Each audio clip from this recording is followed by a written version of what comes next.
how do you look at it, at what you do? And you called it something else when I told you operations whisperer. No, I love that. I think that ultimately what we're always going to work towards is how do we take operations at the end of the day is a bunch of unique individuals with unique strengths. How do we take them and bring them on this journey with us towards this amazing vision? Because a lot of times visionaries, we can just get so far ahead super fast and we can be like, this is what it can be, On the Colby, I'm a 10 quick start, which means like I live in the future. I have a hard time even being present. And so operations is really about how do you bring that team of talent with you to that future vision, and how do you do it in a way that every person is valued and seen, and you're maximizing their superpowers because they're with you. They might as well be able to show up fully and contribute to that vision in a way that's meaningful for everybody. So how do you, and I love that. And I think you're great at it, right? I think that's your unique ability, is to be able to see that really clearly and help other people see that clearly and move in that direction. So is that how Rev Tribe got started? Is that you said, I want to do this, or did it organically come up in a different way? I think it came up in this way of, I was working at CDP at the time and we started doing acquisitions, and I started working with executive teams or pre-existing executive teams, and first created this thing called Vision in a Box, and I was just working on this workshop, but that was on the side of my regular, day-to-day job. And as we were doing this, I was like, I'm really passionate about this. And so began to realize, like, I think this is my passion, is how do we get everybody on board to go towards that vision? So it kind of happened that way. And then as I exited CDP to go and do this, I took some time out and really looked at my tribe. I mean, I called you, Gary. I was calling people with different strengths. I'm like, hey, what's your Colby? Can you come help me? And really started to build like this concept out more fully, because I had the time and the space to do that and to systematize it a little bit more than what I was doing over at CDP. Got it. And then so now your Rev Tribes is up. You have clients. What are you doing on a day-to-day basis? How are you helping people? Where is that it started with the vision? Where are you at now with it?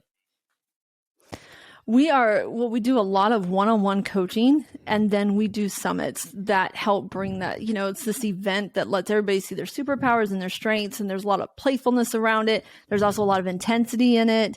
And we get really clear on where we're going and how we're each going to show up to that vision.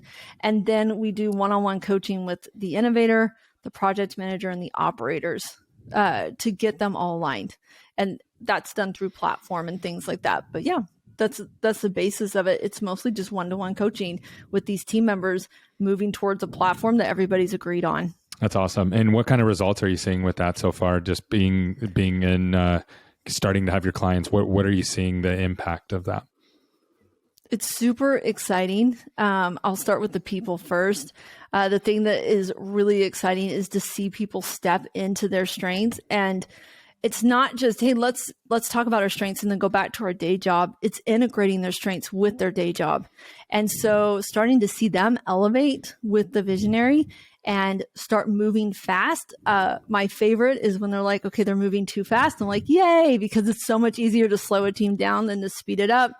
I'm seeing people select to go where they need to go on that org chart. We're not doing the change management. They understand where they're going, where the visionary is going, and they understand how they can best show up. And so offering that strength and saying, this is where I need to go. This is who I need, this is how I need to show up. And this is the team I need around me. So from the people standpoint, the organization of the people, it's fun to see them start from a place of thinking that they want to go a certain way and then realizing where their strengths are and stepping into that. People are so used to struggle. They're so used to pain, and they think that if they're in pain, then they're doing something right. Oh, I'm challenging myself, and I'm like, actually, you're way outside your unique ability. And if you stepped into that and you weren't dealing with the struggle, then you could really go deep and you could contribute at a much higher level, not have the anxiety, the stress, and whatever. And I think that's exciting. That's the people side. The platform side, seeing people collaborate in ways that they haven't before and getting results they weren't getting before. A lot of our clients are starting to double. They're wanting to, they're expanding their locations. They're adding on more locations, de novos, etc. And they're doing it with the team that they have. And the platform, they're having conversations they just didn't know how to have before. Mm-hmm. So I work with great people. Like, I don't love to work with people who are like, hey, my team's terrible. Can you come help me? I'm like, no. But hey, my team is great, but we need to figure out how to collaborate better. And we need to figure out how to allocate resources and, what to focus on first, second, third. Like that's the really fun part. It's because when they do that, they're moving forward a little bit more efficiently than they were in the past, but also they're moving forward with this collaborative platform. That's awesome. Yeah. And I've seen it firsthand, and it really does help free things up. And anybody who's maybe a little bit stuck in the process, I definitely recommend that they reach out to you and ask questions. Jodi's really good at being able to ask. She always answers my questions with questions, right? And then I go, wait a second, I didn't think of it from that angle, right? And so she's really good at that.